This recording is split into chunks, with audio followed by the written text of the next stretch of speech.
This is the book of Genesis, chapter 37. And Jacob dwelt in the land wherein his father was a stranger, in the land of Canaan. These are the generations of Jacob. Joseph, being 17 years old, was feeding the flock with his brethren, and the lad was with the sons of Bilhah, and with the sons of Zilpah, his father's wives. And Joseph brought unto his father their evil report. Now Israel loved Joseph more than all of his children, because he was the son of his old age, and he made him a coat of many colors. And when his brethren saw that their father loved him more than all of his brethren, they hated him, and could not speak peaceably unto him. And Joseph dreamed a dream, and he told it his brethren, and they hated him yet the more. And he said unto them, Hear, I pray you, this dream which I have dreamed. For behold, we were binding sheaves in the field, and lo, my sheaf arose and also stood upright, and behold, your sheaves stood round about and made obeisance to my sheaf. And his brethren said to him, Shalt thou indeed reign over us, or shalt thou indeed have dominion over us? And they hated him yet the more for his dreams and for his words.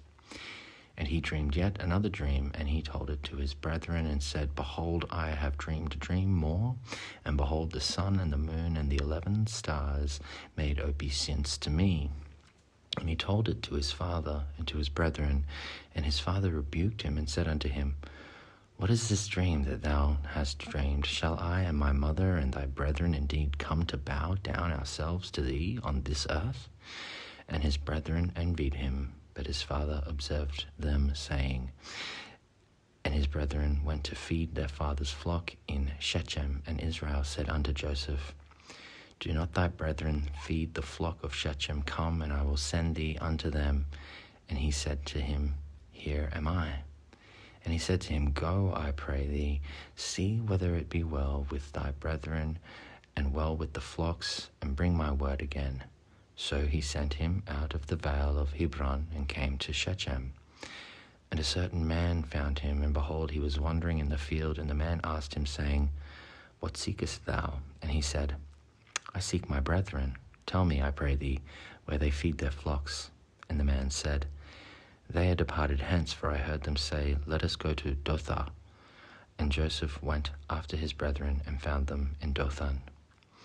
And when they saw him afar, even before he came near unto them, they conspired against him to slay him. And they said one to another, Behold, this dreamer cometh. Now, therefore, let us slay him, and cast him into some pit, and we will say, Some evil beast hath devoured him, and we shall see what will become of his dreams. And Reuben heard it, and he delivered him out of their hands, and said, Let us not kill him. And Reuben said unto them, Shed no blood, but cast him into this pit that is in the wilderness, and lay no hand upon him, that he might rid him out of their hands, to deliver him to his father again. And it came to pass, when Joseph was come unto his brethren, that they stripped Joseph of his coat of many colors that was on him.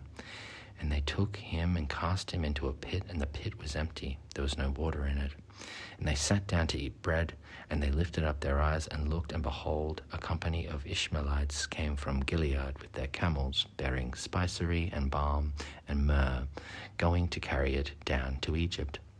And Judah said unto his brethren, What profit is it if we slay our brother and conceal his blood? Come and let us sell him to the Ishmaelites, and let not our hand be upon him, for he is our brother and our flesh. And his brethren were content. Then there passed by Midianites, merchantmen, and they drew and lifted up Joseph out of the pit, and sold Joseph to the Ishmaelites for 20 pieces of silver. And they brought Joseph into Egypt. And Reuben returned unto the pit, and behold, Joseph was not in the pit.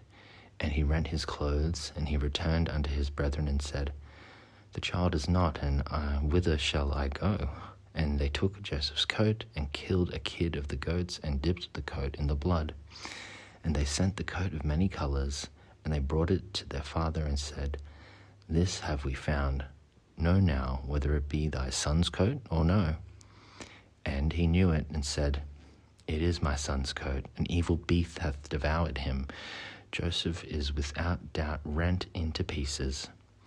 And Jacob rent his clothes and put sackcloth upon his loins and mourned for his son many days. And all his sons and all his daughters rose up to comfort him. But he refused to be comforted, and he said, For I will go down into the grave unto my son mourning. Thus his father wept for him. And the Midianites sold him into Egypt, unto Potiphar, an officer of the Pharaoh's, and a captain of the guard.